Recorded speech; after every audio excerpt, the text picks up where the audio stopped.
करीबन इस्लाम मैंने लाया करीबन 8 साल पहले। और मेरा जन्म हिंदू परिवार में हुआ। उमर भाई की तरह ठाकुर परिवार में मेरा जन्म हुआ। और मैं कंपैरेटिव रिलीजन का स्टूडेंट था और काफ़ी धर्म का मुताला करता था। तो उन धर्मों का स्टडी करने के बाद मैंने खुद से ही फैसला किया कि मुझे इस्लाम कबूल करना है, मुझे मुस्लिम बनना है। और कोई फोर्स नहीं, कोई कोerशन नहीं, कोई बहलाना फुसलाना नहीं।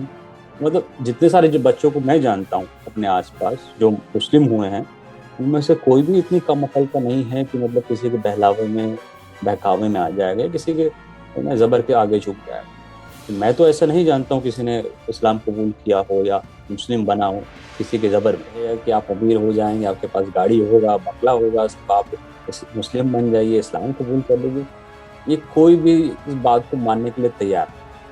ठीक है, जो मेन स्ट्रीम मीडिया में बातें चल रही हैं, लोग बैठे कमरे में अपने हंस इस तरह की बातों से। ठीक, ऐसा कहीं नहीं होता है। और मेरे साथ तो कतई नहीं हुआ। लंबे समय तक मैं बेरोजगार रहा मुस्लिम होने के बावजूद भी। ठीक है, और बहुत सारे लोगों को मैं जानता हूँ जो जिनके पास कोई रोजगार का जरिया नहीं है, पर फिर भी कहते हैं अल्हम्दुलिल्लाह हम खुश हैं।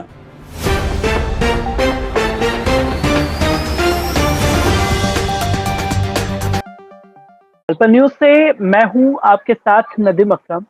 उत्तर प्रदेश से जो तस्वीरें सामने आई मौलाना उमर गौतम को लेकर के, और जो आरोप बार बार मीडिया के जरिए लगाया जा रहा है, उत्तर प्रदेश पुलिस द्वारा लगाया जा रहा है, एक पैटर्न सेम है कि जबरन धर्मांतरण कराया गया। उस जबरन धर्मांतरण में कितनी सच्चाई है उसके बारे में भी लोगों को जानना जरूरी है, और इसी पर हमसे बात करने के लिए अभिषेक भी मौजूद है। अभिषेक, मैं साफ तौर पर आपसे जानना चाहूंगा, जो ये बताया जी। जा रहा है कि जबरन इस्लाम कबूल करवाया जा रहा है, क्या जबरन सच में करवाया जा रहा है कि लोग कुरान की तब पढ़ाई करके, कुरान के बारे में सोच करके, समझ करके फिर इस्लाम धर्म अपना रहे हैं? क्या सच्चाई है इन बातों में? देखिए, मैं अपने बारे में बता सकता हूँ, जिन लोगों को मैं जानता हूँ उनके बारे में भी बात कर सकता हूँ कि मैं करीबन इस्लाम मैंने लाया करीबन 8 साल पहले। और मेरा जन्म हिंदू परिवार में हुआ। उमर भाई की तरह ठाकुर परिवार में मेरा जन्म हुआ। और मैं कंपैरेटिव रिलीजन का स्टूडेंट था और काफी धर्म का मुताला करता था। तो उन धर्मों का स्टडी करने के बाद मैंने खुद से ही फैसला किया कि मुझे इस्लाम कबूल करना है, मुझे मुस्लिम बनना है। और कोई फोर्स नहीं, कोई कोerशन नहीं, कोई बहलाना फुसलाना नहीं।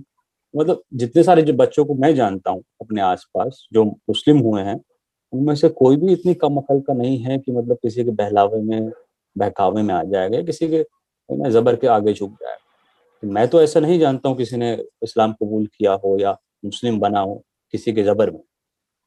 कतई नहीं, क्योंकि ये अब बात सरासर क्योंकि झूठ। जी, जी। क्योंकि अभिषेक, जो आरोप लगाए जा रहे हैं, क्योंकि लगातार जो मेन स्ट्रीम मीडिया है, खासतौर पर हिंदुस्तान में जो मीडिया लगातार सवाल कर रहा है कि जबरन धर्मांतरण कराया गया, और लालच दिया जाता है कि मतलब आपके पास पहले रोजगार नहीं है, आप इस्लाम धर्म अपना लेंगे तो आपके पास रोजगार आ जाएगा, अरबों की संपत्ति आपके पास इकट्ठी हो जाएगी। ये आरोप जो है लगाए जा रहे हैं, किस तरीके से देखते हैं इन चीजों को, जो एक दुष्प्रचार मुसलमानों के लिए किया जा रहा है? देखिए, इस बात में अगर जरा भी सच्चाई होती तो ये पहली बात तो बहुत ही हास्यास्पद बात है कि कोई मतलब कहेगा कि आप अमीर हो जाएंगे, आपके पास गाड़ी होगा, बंगला होगा, सिर्फ आप मुस्लिम बन जाइए, इस्लाम कबूल कर लीजिए, ये कोई भी इस बात को मानने के लिए तैयार। ठीक है, जो मेन स्ट्रीम मीडिया में बातें चल रही हैं, लोग बैठे कमरे में अपने हंस इस तरह की बातों से। ठीक, ऐसा कहीं नहीं होता है। और मेरे साथ तो कतई नहीं हुआ। लंबे समय तक मैं बेरोजगार रहा मुस्लिम होने के बावजूद भी। ठीक है, और बहुत सारे लोगों को मैं जानता हूँ जो जिनके पास कोई रोजगार का जरिया नहीं है, पर फिर भी कहते हैं अल्हम्दुलिल्लाह हम खुश हैं, हम मुस्लिम हैं। तो कभी ऐसा नहीं मैंने देखा अपने आसपास होते हुए। अब देखिए, अगर आप है नदीम भाई या कोई भी और है, आपका दोस्त आता है कि मेरे पास रोजगार नहीं है, कुछ रोजगार हो सकता है, तो मैं क्या कोशिश करूं? मैं कोशिश करूंगी कहीं ना कहीं इसका रोजगार लग जाए।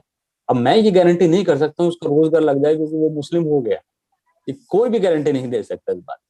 पर यह है कि इंसानियत के तौर पर अगर मुस्लिम मान होने की बात भी नहीं है, कोई मगर कोई भी और दोस्त भी मेरा आता है, कहता है कि मेरे बुरे हाल है या नौकरी नहीं है, मैं कहीं कोशिश कर सकता हूँ, अगर मैं कुछ कोशिश करके किसी को नौकरी दिला सकता हूँ। पर ऐसा कहीं नहीं कहा जाता है कि आप मुसलमान हो जाइए और आपको नौकरी और पैसा सब मिल जाए, कतई नहीं, एकदम अ, मतलब हास्यास्पद बात तो छोड़िए, मतलब इसमें कुछ कोई किसी को आप कहेंगे भी ये बात तो मुझे नहीं लगता कि वो पहली बार में मान जाएगी, नौकरी मिल जाएगी, मुसलमान हो जाता। मैं जी इस सारी बातों को अगर हटा दिया जाए तो मैं ये जानना चाहता हूँ कि आपने जब इस्लाम धर्म अपनाया उसके लिए जी। आपने क्या-क्या चीज़ें की और ख़ास तौर पर आपने क्या पूरी तरीके से स्टडी की तब जाकर के आप इस्लाम धर्म की तरफ आए?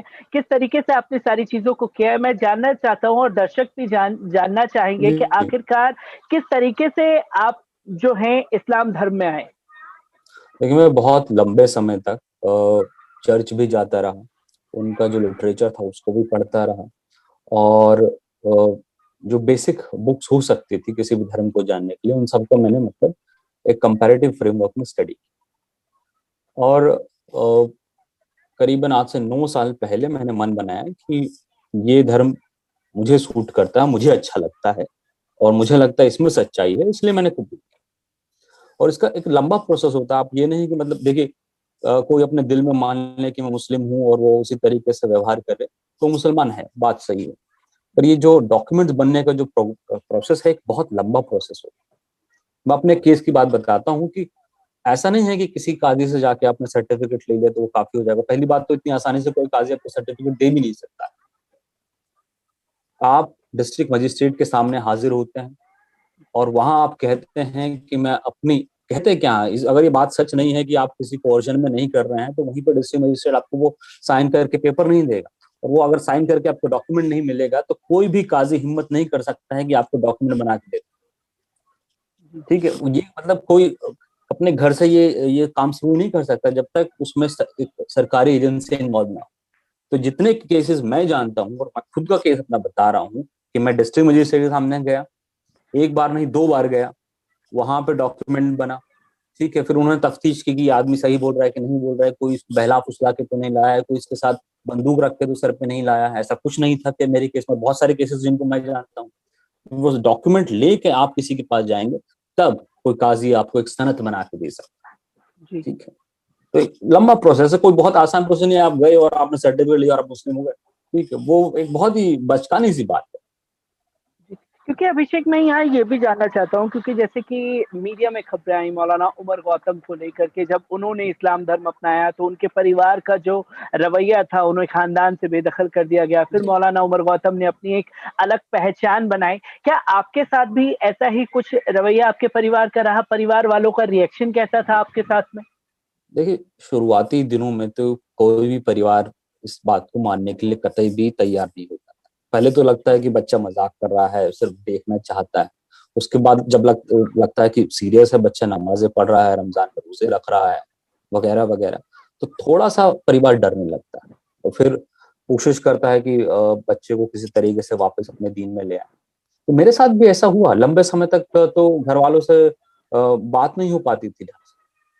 पर एक ऐसा दिन भी आया कि वो मेरे पास आके रहते थे, मैं उनके पास जाके रहता था।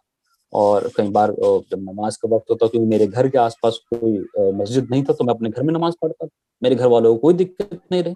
मतलब यही तो हमारे संस्कार है जी। कि कोई अपना अपने मन से कोई धर्म अपना बदलना चाहता है, यही तो हमें कानून हमें इसकी इजाजत देता है। ठीक है, आर्टिकल 25 से लेके आप पूरा कानून पढ़िए। तो मतलब क्या हम हर उस व्यक्ति पे दुष्प्रचार करेंगे जो व्यक्ति कन्वर्ट हुआ हो, या जो दूसरों को कहते हो कन्वर्ट होने के लिए? तो क्या मतलब बाबा भीमराव अम्बेडकर को कहेंगे कि वो दलितों को कह रहे थे क्यों बुद्धिज्म अपना लो?